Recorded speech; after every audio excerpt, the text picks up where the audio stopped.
이사야 55장 6절에서 7절 말씀 우리 시간에 한 목소리로 봉독하도록 하겠습니다. 시작. 너희는 여호와를 만날 만한 때에 찾으라. 가까이 계실 때에 그를 부르라. 악인은 그의 길을, 불의한 자는 그의 생각을 버리고 여호와께로 돌아오라. 그리하면 그가 긍휼히 여기시리라. 우리 하나님께로 돌아오라. 그가 너그럽게 용서하시리라. 아멘. 안녕하십니까? 네. 설 연휴 잘 보내고 돌아오셨나요? 네. 수많은 분들이 금세 한 주 만에 확진자가 되어서 나타나셨습니다.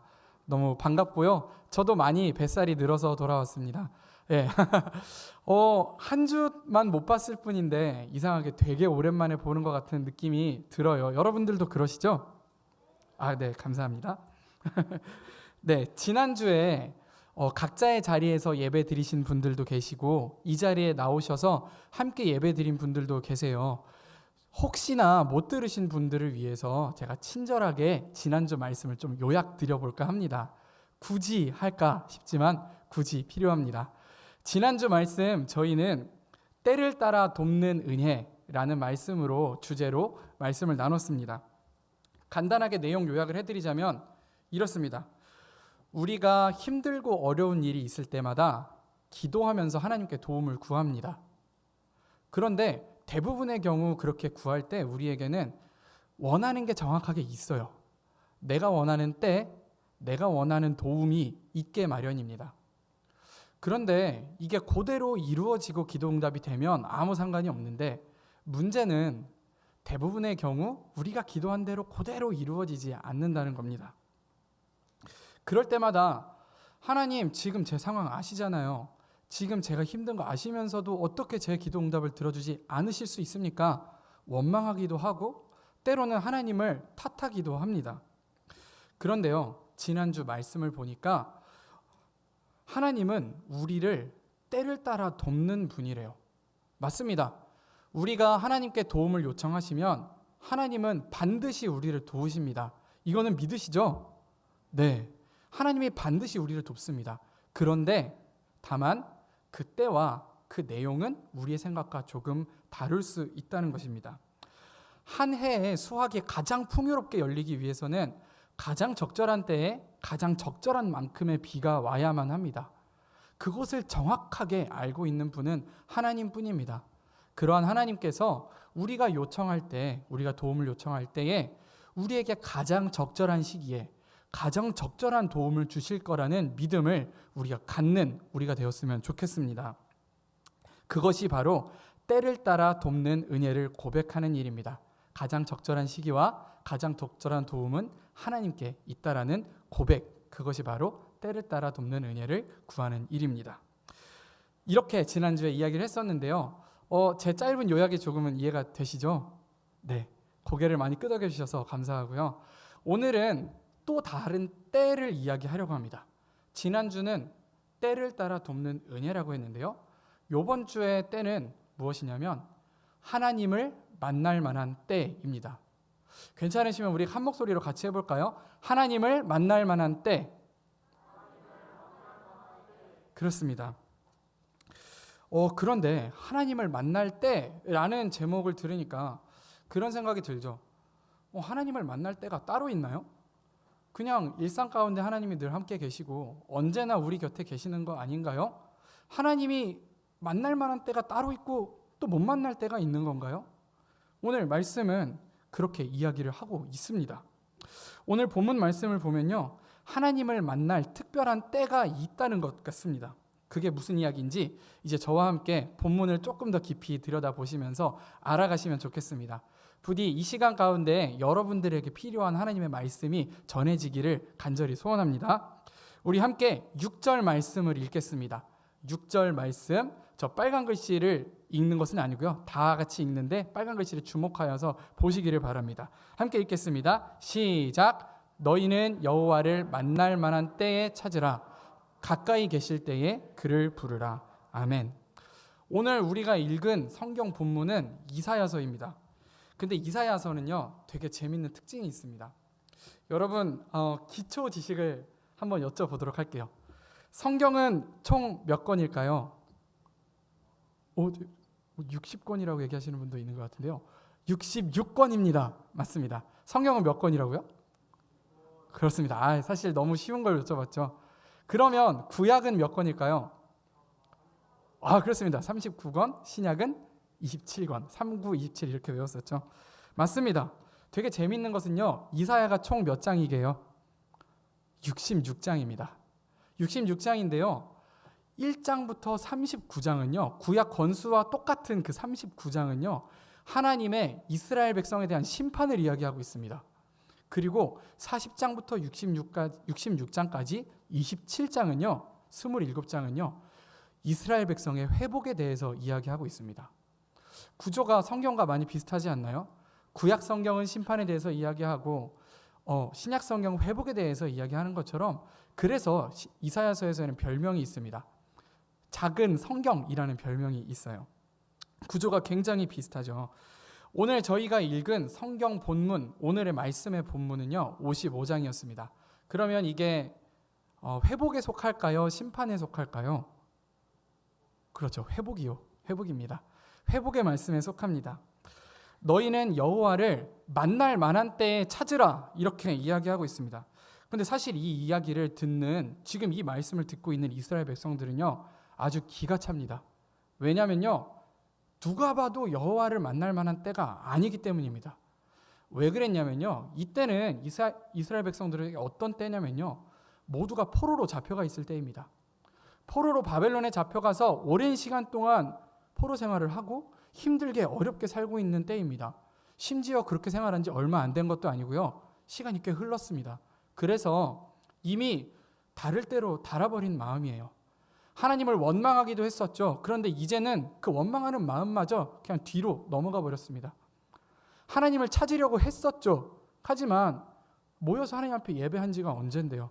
이제 하나님을 찾으려는 마음조차도 많이 수그러들고 없어져 버린 때입니다. 그러다 보니 이 백성들이 서로 간에 죄를 더 지었겠죠. 그러다 보니 죄책감이 마음에 있겠죠. 그러다 보니 하나님 앞에 더 나아가지 않는 한마디로 신앙생활이 믿음 생활이 많이 무너져 있는 때입니다. 그런 때에 이 이스라엘 백성들에게 지금이 바로 하나님을 만날 때입니다 라고 얘기하니 이스라엘 백성들은 조금은 황당했을 겁니다. 그러면 이사야는 대체 왜 이사야가 이 이스라엘 백성들의 상태를 몰랐을까요? 알았을 것입니다. 그럼에도 불구하고 지금이 바로 하나님을 만날 때라고 이야기하는 그 이유는 무엇일까요? 그 근거가 있습니다. 그 근거는요. 이사야서 40장에 있는데요. 이사야서 40장 1절에서 2절을 우리 한 목소리로 읽어보도록 하겠습니다. 함께 읽겠습니다. 시작. 너희의 하나님이 이르시되 너희는 위로하라. 내 백성을 위로하라. 너희는 예루살렘의 마음에 닿도록 말하며 그것에게 외치라. 그 노역의 때가 끝났고 그 죄악이 사함을 받았느니라. 그의 모든 죄로 말미암아 여호와의 손에서 벌을 배나 받았느니라 할지니라 하시니라. 아멘. 이 장은 40장입니다. 아까 회복의 장은 40장부터 시작한다고 했어요. 이미 이사야 40장에서 하나님께서 선포하신 것입니다. 뭐라고 선포하셨냐면요. 지금 이 말씀에 써 있는 것처럼 노역의 때가 끝났다. 선포하신 것입니다. 또 하나 선포하셨어요. 너희의 죄가 용서받았다. 이제 그만큼 불순종 벌 받았으면 됐다. 이제는 용서했다. 이제는 너희의 벌이 다 끝났다. 선포하신 거예요. 그러니까 이사야는 이 이사야 40장에 있는 하나님의 선포, 이제 노역의 때는 끝났다, 용서받았다라는 그 마음을 가지고 그 선포를 마음에 새기고 이스라엘 백성들에게 외치는 것입니다. 지금이야말로 하나님을 만날 때라는 것입니다. 이사야가 이스라엘 백성들의 현재 그 모습을 모르지 않았을 거예요. 누구보다 그 힘들어하는 모습을 알고 있었을 것이고 누구보다 하나님을 찾기 어려운 그 상황과 그 마음들을 알고 있었을 것입니다. 그럼에도 불구하고 이사야가 외친 것은 이제 노역의 때가 끝났다. 이제 우리의 죄 용서받았다. 라는 그 말씀에 대한 믿음 때문이었습니다. 이사야가 외치고 있는 오늘 말씀 속에 외치고 있는 이 외침은 오늘 우리에게 주어지는 말씀과도 같은 것입니다. 우리에게 주어지는 복음의 내용과도 똑같은 것입니다. 모두 용서받았다. 노역의 때가 끝났다. 얘기하는 것입니다. 그러니 지금이야말로 하나님을 만날 때다라고 하는 것입니다. 여러분, 이 얘기가 우리가 들어온 복음의 내용 아닌가요? 예수 그리스도께서 십자가에 달리셔서 우리의 죄를 위하여 돌아가심으로 말미암아 우리의 죄는 이미 씻음을 받았습니다. 우리의 고통과 어려움은 이미 예수님께서 십자가에서 해결하셨다는 것입니다. 이미 해결된 문제입니다. 이미 용서받은 문제입니다. 여전히 포로 생활을 하고 있는 이스라엘 백성들에게 이사야가 담대히 외칠 수 있었던 것은 하나님께서 죄 용서를 선포하셨기 때문입니다. 오늘날 우리도 마찬가지입니다. 여전히 우리가 살고 있는 세상은 악함이 있지요. 여전히 사망의 권세 아래 있지요. 다 해결되지 않은 것 같지요. 하지만 그럼에도 불구하고 이미 예수님께서 이전에 다 해결하신 일이라는 것을 우리는 믿고 있기 때문에 우리는 지금이 하나님을 만날 때다 고백할 수 있는 것입니다. 예수님께서 이미 이 땅에 오셔서 죄 사함을 선포하셨기 때문입니다. 우리 가운데 마음의 어려움들 언제나 있습니다. 우리 가운데 죄책감이 언제나 있습니다. 하나님 앞에 나아가기에 당당하지 못한 마음들이 항상 우리에게는 있습니다.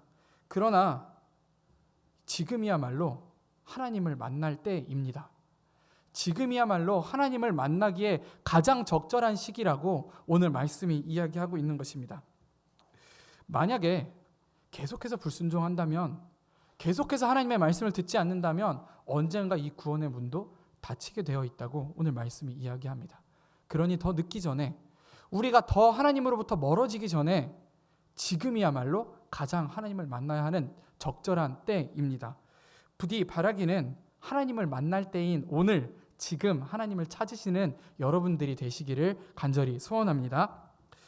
제가 얼마 전에 친하게 지낸 지인으로부터 질문을 하나 들었어요. 여러분도 같이 생각해 보시면 좋겠는데요. 목회자의 권위에 대한 질문이었습니다. 이런 얘기였어요. 목회자나 성도나 같은 위치 아닌가요? 하는 질문이었습니다.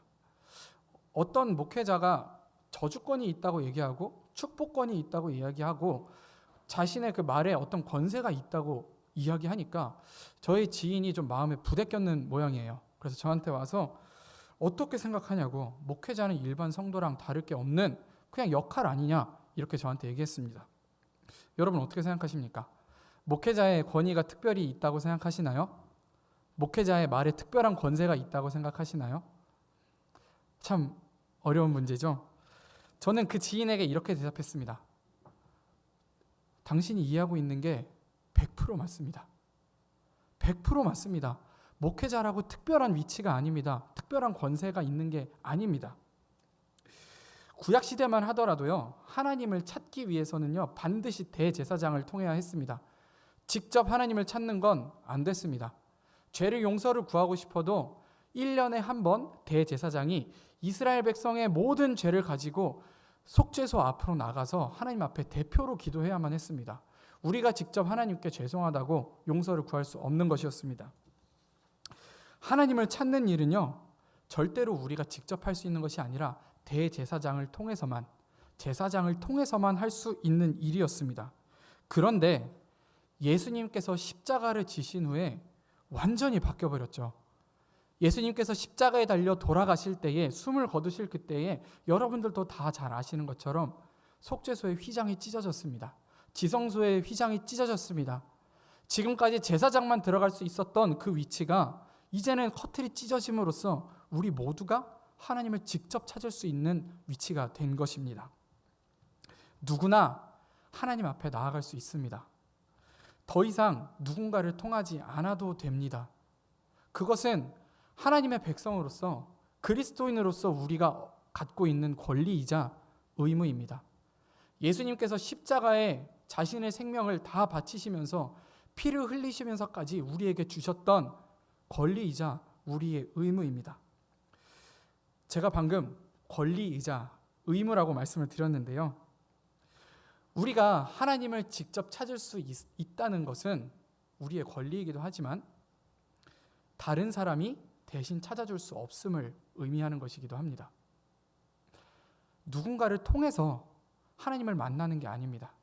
물론 우리 주변에는 도움을 주는 사람들이 많이 있죠. 우리의 소그룹 리더님들, 소그룹 부리더님들, 간사님들, 임원님들, 그리고 교역자, 주변에 신앙의 선배님들, 부모님들 많이 있죠.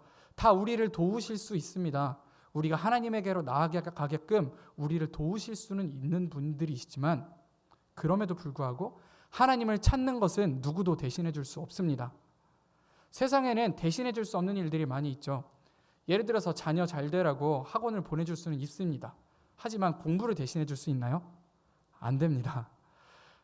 우리가 자녀 잘 되라고, 우리는 자녀가 없지만 자녀 잘 되라고 돈을 밀어줄 수 있고 막 도와줄 수는 있지만 그 삶을 살아내는 일은 대신해 줄 수가 없습니다. 마찬가지로 예수 그리스도를 만나는 일을 도울 수는 있습니다. 하지만 찾는 것만큼은 누구도 대신해 줄 수 없습니다. 여러분, 마틴 루터 잘 알고 계시죠? 1522년에 마틴 루터가 크리스마스에 회중들을 놓고 설교를 했대요. 근데 그 설교의 내용이 이렇습니다. 사랑하는 형제 자매 여러분, 다른 데로 가지 마시고 성경으로 가십시오. 내 해석과 다른 모든 신학자들의 해석은 단지 말씀을 짓는 데 필요한 연장이라고 생각하십시오. 그렇게 한다면 여러분은 하나님의 말씀을 순수하게 이해하고 맛보고 그 안에 거하게 될 것입니다. 여러분, 마틴 루터의 이 설교 내용처럼요, 우리가 서로가 서로에게 말씀의 집을 짓는 데 좋은 연장이 될 수는 있습니다. 하지만 하나님을 찾는 일은 우리 각자의 권리이자 우리의 의무이기도 합니다. 누구도 대신해 줄 수 없는 우리가 해야 하는 일이라는 것입니다. 바라기는 우리도 또한 각자의 자리에서 각자에게 주어진 권리와 의무를 다하며 하나님을 찾으시는 그러한 여러분들이 되시기를 바랍니다. 네, 우리가 방금 찾으라는 이야기를 했는데요. 하나님을 만날 만한 때에 찾으라 이야기했습니다. 두 번째, 하나님을 만날 만한 이 때에 우리가 해야 되는 일이 있습니다. 다시 한번 말씀을 읽어볼게요. 6절 말씀입니다. 6절 말씀을 우리가 한 번 더 읽기를 원합니다. 제가 대표로 읽어드릴까요? 너희는 여호와를 만날 만한 때에 찾으라. 가까이 계실 때에 그를 부르라. 제가 마지막으로 강조한 동사가 있습니다. 뭐였죠? 부르라. 부르라입니다. 저는 3살 터울의 형이 있는데요. 형이 밤마다, 초등학교 때 밤마다 저를 불러요. 뭐 연서봐 이렇게 부르지 않죠. 야 와봐. 왜? 야 와봐. 오라고. 아이씨. 갑니다. 그럼 뭐라고 할까요? 지금 누가 얘기했는데? 경험해 보신 분들이 있나 봐요. 불 꺼. 이거죠. 불 끄라는 거예요. 그럼 제가 화가 나겠죠? 그래서 형이 왕이야? 형이 왕이야? 왜 맨날 나한테 명령해? 이렇게 얘기합니다. 제가 기억나는 그 다음 장면은 제가 바닥에 누워있고 맞고 있는 장면입니다. 이게 근데 저만의 이야기는 아니실 거예요. 지금 웃고 있는 분들 대부분은 아마 비슷한 경험을 하셨을 겁니다. 여러분, 저희 형이 저를 부르면 저는 형이 저에게 오게 해야 합니까? 아니면 제가 가야 합니까? 그죠? 제가 가야겠죠. 예를 들어서 제가 우리 C94 멤버들하고 밥을 먹다가 C94 멤버를 밥을 먹다가 저기 영민 형제 불러요 라고 말하면 영민 형제가 오게 하겠다는 얘기인가요? 아니면 저희가 영민 형제에게로 가겠다는 얘기인가요? 그죠? 오게 하라는 얘기죠. 우리가 누군가를 부른다고 하면요, 내가 가는 게 아니라 불림 받은 사람이 오는 겁니다. 그럼 이 말씀은 지금 뭔 말이냐면 부르라, 여호와를 부르라, 하나님 보고 여기로 오라고 하라는 거예요. 여호와가 하나님을 만날 만한 이때에 하나님이 여기에 오도록 부르라라는 얘기입니다. 한편 되게 건방지게 들릴지도 모릅니다. 그런데요, 이건 사실 건방진 이야기가 아닙니다. 왜냐면요, 어린아이들이 사고치고 엄마 아빠를 부르죠. 막 병을 깨놓고 엄마 아빠 큰일 났어, 일로 와봐, 이리 와봐, 이리 와보세요, 도와주세요, 이렇게 이야기합니다. 그런 것처럼 우리가 수습할 수 없는 일, 우리가 우리의 힘으로 해낼 수 없는 일 앞에서 우리가 할 수 있는 방법은 여호와께 우리가 나아가는 것이 아니라 하나님이 이곳으로 오도록 부르는 일뿐입니다. 우리 청년들이 정말 많이 봉사하고 계시더라고요. 제가 찾아봤는데 대충 세봤더니 진짜 저희 재적의 한 70%는 지금 봉사를 하고 계신 것 같아요. 뭐 찬양단으로, 또 어떤 위원회에 소속되시고, 어떤 교육부에 소속되시고, 다들 봉사를 하고 계세요. 그런데요, 이렇게 말씀 묵상하고 헌신하고 봉사하고 이런 일들이 너무너무 귀하고 좋지만, 그럼에도 불구하고요, 이 모든 것들로 인해 하나님께 가까이 갈 수 있는 것은 아닙니다. 우리의 봉사와 헌신, 우리의 열심, 우리의 말씀 묵상, 우리의 찬양, 너무나 귀한 것이지만 그런 것들로 하나님께 가까이 갈 수 있는 것은 아닙니다. 만약에 열심히 하고 믿음 생활, 종교 생활, 교회 생활 열심히 하는 것으로 하나님께 가까이 갈 수 있었다면 아마 제일 처음 하나님을 만났던 사람들은 바리새인이어야 할 거예요. 바리새인, 사두개인들만큼 열심히 신앙생활한 분들은 없었기 때문입니다. 그러나 우리가 알고 있는 성경은 그렇게 이야기하지 않습니다. 요한복음 1장 48절 말씀을 같이 읽을게요. 네, 요한복음 1장 48절 말씀인데요. 같이 읽겠습니다. 시작. 나다나엘이 이르되 어떻게 나를 아시나이까? 예수께서 대답하여 이르시되 빌립이 너를 부르기 전에 내가 무화과 나무 아래에 있을 때 보았노라. 아멘. 여러분, 나다나엘의 이야기를 알고 계시나요? 나다나엘은요, 어느 날 빌립과 함께 그냥 떠들떠들 하다가 메시아를 만났다는 이야기를 듣습니다. 에이, 거짓말하지 마. 이 나사렛 이런 데서 무슨 메시아가 나나? 거짓말하지 마. 그때 빌립이 아니래요. 메시아를 진짜 만났대요. 그래서 나다나엘이 그러면 나도 한번 메시아인 사람 한번 찾아가 보자. 그래서 나다나엘이 빌립과 함께 직접 예수님을 찾아옵니다. 자기가 찾아옵니다. 그런데 그렇게 찾아온 나다나엘에게 예수님이 나다나엘이 오는 걸 보면서 얘기하신 거예요. 참으로 신실한 이스라엘 사람이다. 그 속에 간사한 게 없도다. 이렇게 이야기합니다. 나다나엘이 깜짝 놀랐어요. 아니, 찾아오는 건 난데 예수님 저를 어떻게 아세요?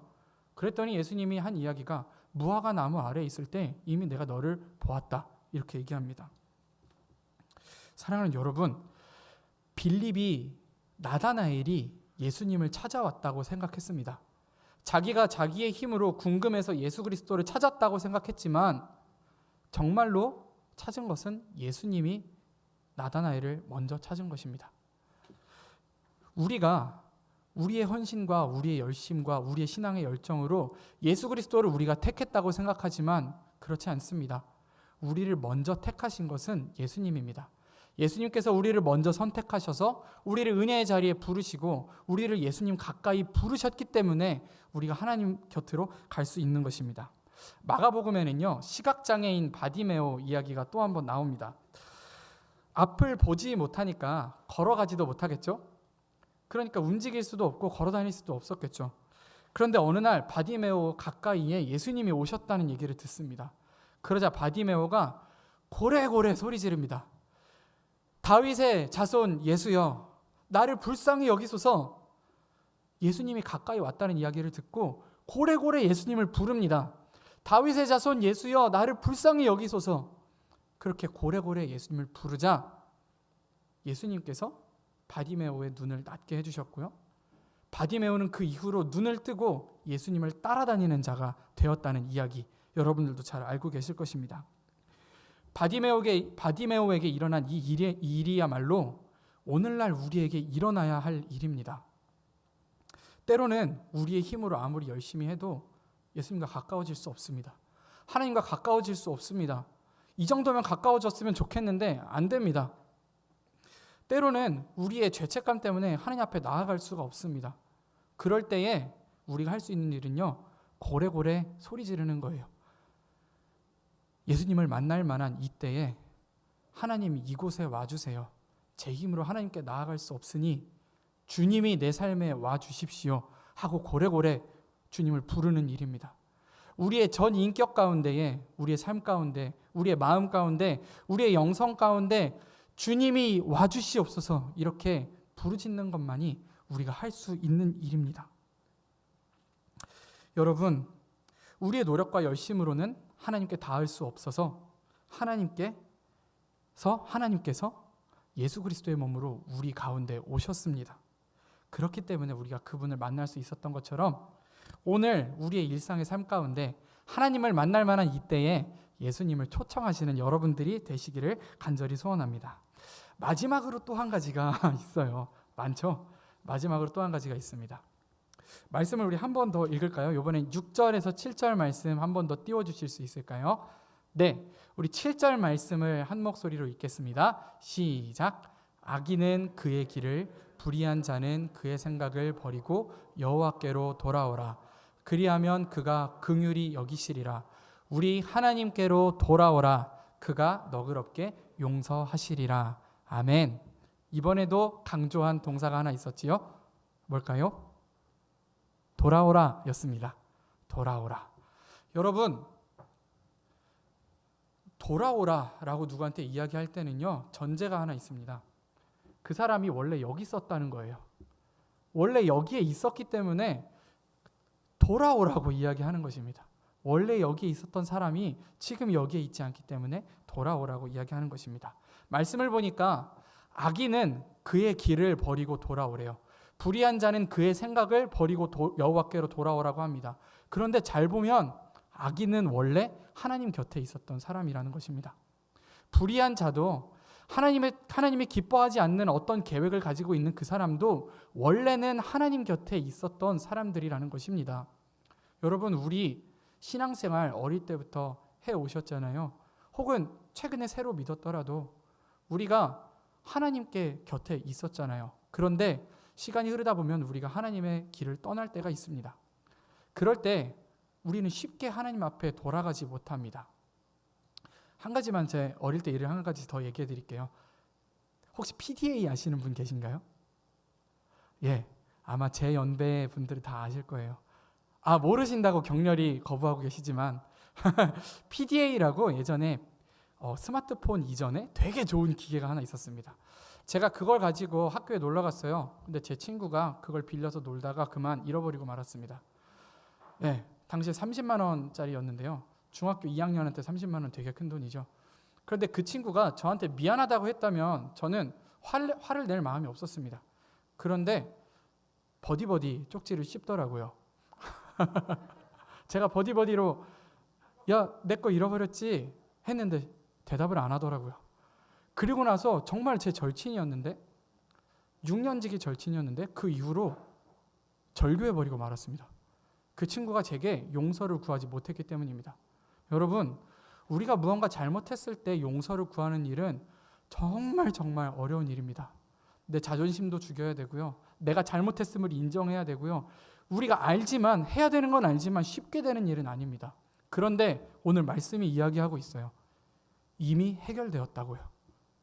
이미 예수 그리스도께서 십자가에 못 박혀 돌아가심으로 말미암아 우리가 하나님의 길을 떠날 때에 그 일까지도, 우리가 악인이 되어서 악인의 길을 걸어갈 때, 우리가 불의한 자가 되어서 불의한 계획을 가지고 살아갈 때 우리가 하나님 앞에 돌아가지 못하지만 예수께서 이미 용서하셨다라는 것입니다.